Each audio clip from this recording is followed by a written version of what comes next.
সায়ন্তনী রান্নাঘরে আপনাদের সবাইকে স্বাগত জানাই। আশা করি আপনারা সবাই খুব ভালো আছেন।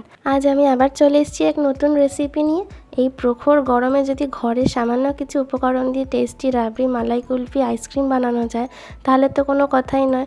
চলুন তবে আজকের এই নতুন রেসিপি শুরু করি। তো এর জন্য আমি প্রথমে একটা কড়াই বা একটা পাত্রে 1 লিটার দুধ নিলাম। এবার এই দুধটা আমরা লো থেকে মিডিয়াম ফ্লেমে ফোটাবো। বেশ কিছুক্ষণ ধরে ফোটাতে হবে, যতক্ষণ না দুধটা পরিমাণে হাফ হয়ে যাচ্ছে। তো এটা মোটামুটি মিডিয়াম ফ্লেমে রাখলেই হবে, বেশ কিছুক্ষণ সময় লাগবে ফুটতে। এবার আমরা এর থেকে একটুখানি দুধ আমরা তুলে রেখেছি, একটা ছোট বাটি মতো একটু দুধ তুলে রাখতে হবে। আর আমরা একটু হালকা গরম জলে আমরা কিছু আমন্ড ভিজিয়ে রেখেছি, তাতে খোসাটা ছাড়াতে আমাদের সুবিধে হবে সেই জন্য।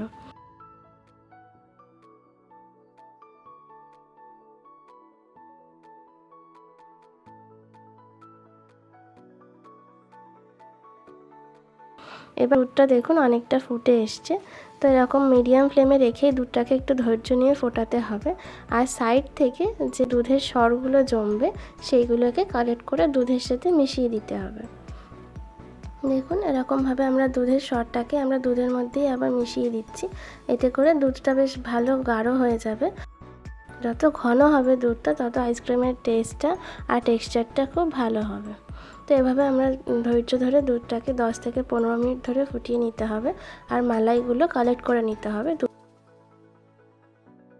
দুধটা দেখুন মোটামুটি ফুটে অনেকটাই কমে এসছে, 40% মতো। এরকম টাইমে আমরা এতে দিয়ে দিলাম একটা ছোট চামচের 1 চামচ আমরা এলাচ গুঁড়ো দিয়ে দিলাম।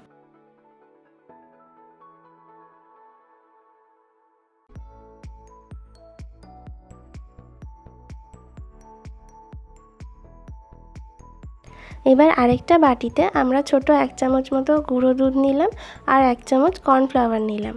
এবার এটার মধ্যে আমরা 4 থেকে 5 চামচ মতো দুধ দিয়ে ভালো করে এটা গুলিয়ে নিতে হবে, যাতে কোনো লাম্পস না থাকে।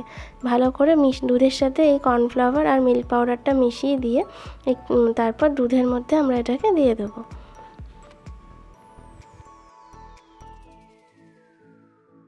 ভালো করে এটা দুধের সাথে গুলিয়ে নিয়ে আমরা একটুখানি রেখে দেবো।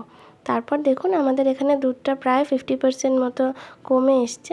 এবার দুধের সরগুলো সব আরেকবার দেখুন এক জায়গায় করে নিলাম। দুধের সরটা আবার ভালো করে একটু মিশিয়ে নিলাম। এবার যে আমরা গুঁড়ো দুধ আর কর্নফ্লাওয়ারটা গুলিয়ে রেখেছিলাম সেইটা আমরা দুধের মধ্যে দিয়ে দেবো। খেয়াল রাখতে হবে এই সময় যেন ফ্লেমটা লোতেই থাকে। এবার আমরা এটা একটু ভালো করে নেড়ে চেড়ে নেব 2 থেকে 3 মিনিট মতো। এরপর আমরা এতে একটুখানি চিনি অ্যাড করব।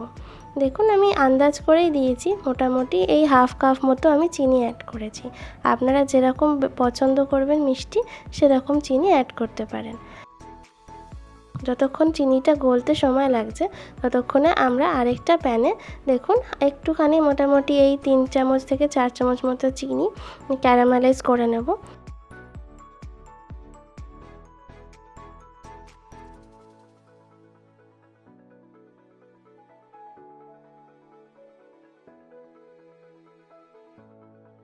ক্যারামেল দেখুন একটু ব্রাউন কালার চলে এসছে, মানে আমাদের চিনিটা ক্যারামেলাইজ হয়ে গেছে ভালো করে। সেটাই এবার আমরা এই দুধের মধ্যে দিয়ে দেবো।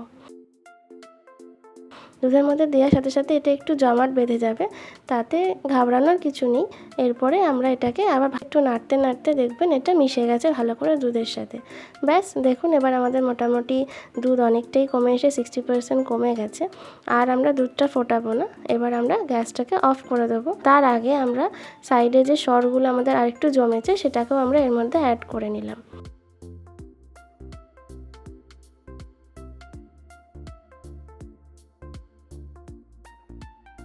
ব্যাস আর কিছুই না। এবার আমরা এতে কুচনো আমন্ড দিয়ে গ্যাস একটুখানি নাড়িয়ে গ্যাসটা বন্ধ করে দেব।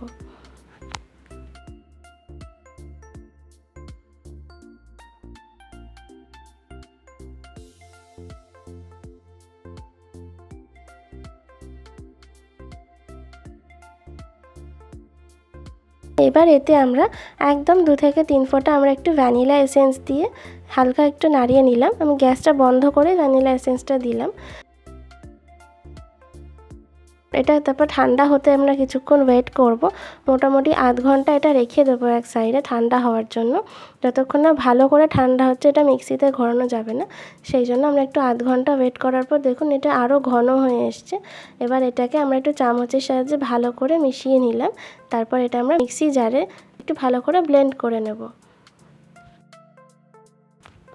দেখুন আমাদের ব্লেন্ড করা হয়ে গেছে। ব্যাস এবার আর কিছুই না। একটা আমি চা খাওয়ার মতো একটা কাপ নিয়েছি, আরেকটা আমি ছোট্ট স্টিলের একটা কৌটো নিয়েছি ঢাকনা দেওয়া। তো আমি রোল কাট কুলফি বানাচ্ছি এখানে, তাই আমি কোনো কুলফি মোল্ড নিইনি, তাই এর মধ্যেই আমি এটাকে জমতে দিলাম।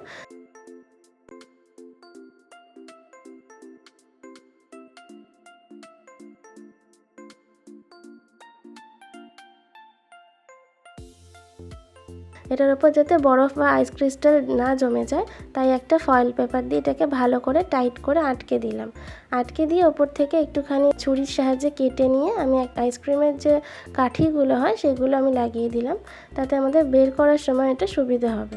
এবার আমরা এটাকে ফ্রিজে রেখে দেবো পুরো হোল নাইটের জন্য, তারপর পরের দিন আমরা এটা বের করব। পুরো একটা রাত আমি এটা ডিপ ফ্রিজে রেখেছিলাম। ব্যাস এটা আমাদের রেডি হয়ে গেল। দেখুন আমাদের মালাই কুলফি একদম রেডি। এবার আমরা এটাকে তুলে নিলাম ওপরের ফয়েল পেপারগুলো। এবার নর্মাল টেম্পারেচারের একটু জল একটা পাত্রের মধ্যে নিয়ে আমরা এই যে পাত্রেই জমাবেন না কেন সেটা একটু জলের মধ্যে একটু 2 থেকে 3 মিনিট বসিয়ে রাখলে এটা কুলফিটা পাত্র থেকে বের করতে সুবিধা হবে। ব্যাস আর কিছুই না। এবার দেখুন ছুরির সাহায্যে খুব সহজেই এটা বেরিয়ে আসবে। এবার আমি এটা একটা প্লেটের মধ্যে উল্টে নিয়ে গোল গোল করে রাউন্ড শেপে কেটে নেব।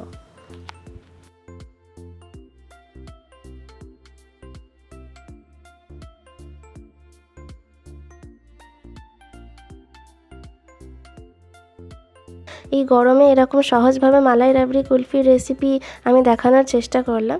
ব্যাস আর কিছুই না। এবার এর মধ্যে একটু আমি কুচনো আমন্ড আর কুচনো পেস্তা দিয়ে ডেকোরেট করেছি। এটা পুরোটাই অপশনাল, আপনারা চাইলে করতেও পারেন, নাও করতে পারেন। ব্যাস আমাদের মালাই রাবড়ি কুলফি একদম রেডি। আপনারা আমাকে কমেন্ট সেকশনে অবশ্যই লিখে জানাবেন আজকের রেসিপি আপনাদের কেমন লাগলো। ভালো লাগলে একটা লাইক করবেন, সবার সাথে শেয়ার করবেন। আমার চ্যানেলটি সাবস্ক্রাইব করে আমার পাশে থাকার জন্য সবার কাছে অনুরোধ রইল। আজ তবে আসি, আবার সামনের রবিবার এক নতুন রেসিপি নিয়ে হাজির হয়ে যাব। সবাই খুব ভালো থাকবেন। নমস্কার।